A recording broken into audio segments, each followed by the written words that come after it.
ಇದು ಮೈಸೂರು ಹಾಸನ ರಸ್ತೆಯಲ್ಲಿರುವ ಬೋಳ್ನಳ್ಳಿ ಅಂತ ಹೇಳಿ ಈ ಊರಿನ ಹೆಸರು. ಇಲ್ಲಿ ನಾನು ನಿಂತಿರೋದು ಗದ್ದೆ ಬೈಲು. ಈಗಾಗಲೇ ಗದ್ದೆ ಕೊಯ್ಲಾಗಿದೆ. ಇಲ್ಲಿ ಇವರೆಲ್ಲ ಕುರಿಗಾಹಿಗಳು ಮಂಡ್ಯ ಜಿಲ್ಲೆಯಿಂದ ಬಂದಿದ್ದಾರೆ.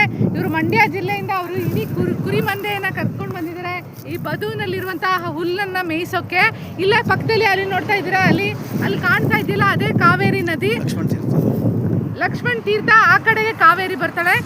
ಅಲ್ಲಿ ನೋಡಿ, ಅಲ್ಲಿ ಒಂದು ರಸ್ತೆ ಮಾಡ್ತಾ ಇದ್ದಾರೆ. ಆ ರಸ್ತೆ ಮೂಲಕ ಅದನ್ನ ಒಂದು ಕುಶಾಲ್ ನಗರಕ್ಕೆ ಕನೆಕ್ಟ್ ಮಾಡಬೇಕು ಅಂತ ಹೇಳಿ ರಸ್ತೆ ಮಾಡ್ತಾ ಇದ್ದಾರೆ. ಆ ಜಾಗ ಎಲ್ಲ ಮೊದಲು ಇದ್ದಿದ್ದು ಗದ್ದೆ ಬೈಲಾಗಿತ್ತು, ಆದರೆ ಈಗ ಗದ್ದೆ ಬೈಲಲ್ಲಿ ರಸ್ತೆ ಮಾಡ್ತಾ ಇದ್ದಾರೆ. ನಮ್ಮ ಕರ್ನಾಟಕ ಮೊದಲು ಈ ವರ್ಷದ ಮೊದಲು ಒಂದು ಗದ್ದೆ ಅಕ್ಕಿ ಬೆಳೆಯೋದ್ರಲ್ಲಿ ಹತ್ತು ರಾಜ್ಯಗಳಲ್ಲಿ ಒಂದು ಪ್ಲೇಸ್ ಪಡ್ಕೊಂಡಿತ್ತು. ಆದರೆ ಇವತ್ತು ಆ ಪ್ಲೇಸನ್ನು ಕಳೆದುಕೊಂಡಿದೆ. 10 ರಾಜ್ಯದಲ್ಲಿ ಯಾವುದೇ ಪ್ಲೇಸನ್ನು ಸಹ ಉಳಿಸ್ಕೊಂಡಿಲ್ಲ.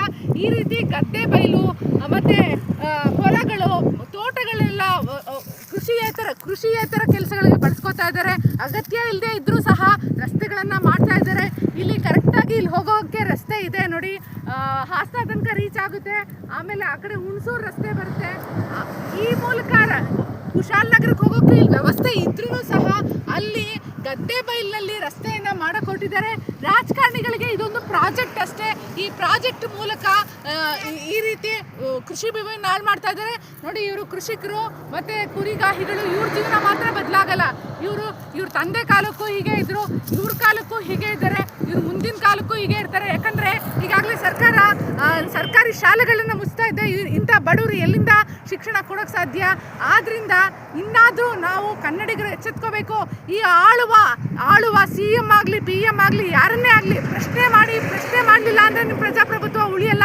ನಮಗೂ ಸಹ ಪ್ರಶ್ನೆ ಮಾಡೋರ್ಗೂ ಸಹ ಥ್ರೆಟ್ ಮಾಡ್ತಾ ಇರ್ತಾರೆ. ಆದರೂ ನಾವು ಪ್ರಶ್ನೆ ಮಾಡ್ತಾ ಇದ್ದೀವಿ. ಸರ್, ನಿಮ್ಮ ಹೆಸರೇನು? ಚಿಕ್ಕಬರೇಗೌಡರು. ಇಲ್ಲಿ ಯಾಕೆ ಬಂದಿದ್ದೀರಾ? ಯಾವ ಊರಿಂದ ಬಂದಿದ್ದೀರಾ? ಮಂಡ್ಯ ಜಿಲ್ಲೆಯಿಂದ. ಏನಕ್ಕೆ ಬಂದಿದ್ದೀರಾ ಇಲ್ಲಿ? ಕುರಿ ಮೇಯಿಸೋಕ್ಕೆ. ಏನಾದರೂ ಅನುಕೂಲ ಇಲ್ವಾ ಮನೆ ಹತ್ರ? ಏನೂ ಇಲ್ಲ.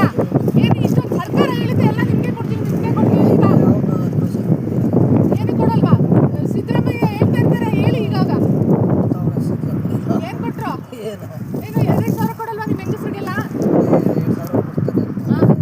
ಬರೀ ಉಪ್ಪು ಮೆಣಸಿನ್ಕಾಯಿಗಾದ್ರೆ ಸಾಕು. ಇದು ಇವತ್ತಿನ ಪರಿಸ್ಥಿತಿ. ನೋಡ್ತಾ ಇದ್ದೀರಾ ಅಲ್ಲಿ. ರಾಜಕಾರಣಿಗಳು ಯಾವುದನ್ನು ಬಯಸ್ತಾರೆ ಅಂದರೆ ಕುರಿ ಮಂದೆಗಳ ಥರ ಜನ ಇರಬೇಕು. ಕುರಿ ಮಂದೆಗಳಾಗ್ಬಿಟ್ಟು ಕುರಿ ಮಂದೆಲಿರೋ ಕುರಿ ಥರ ನಾವಿರಬೇಕು. ಇನ್ನು ಜರ್ನಲಿಸ್ಟ್ಗಳು ಸಹ ದೊಡ್ಡ ಜರ್ನಲಿಸ್ಟ್, ಮೀಡಿಯಾ ಹೌಸ್ ಅವ್ರು ಏನು ಅನ್ಕೋತಾರೆ, ನಾವು ಕುರಿ ಮಂದೆ ಥರ ಇದ್ದರೆ ಅವ್ರ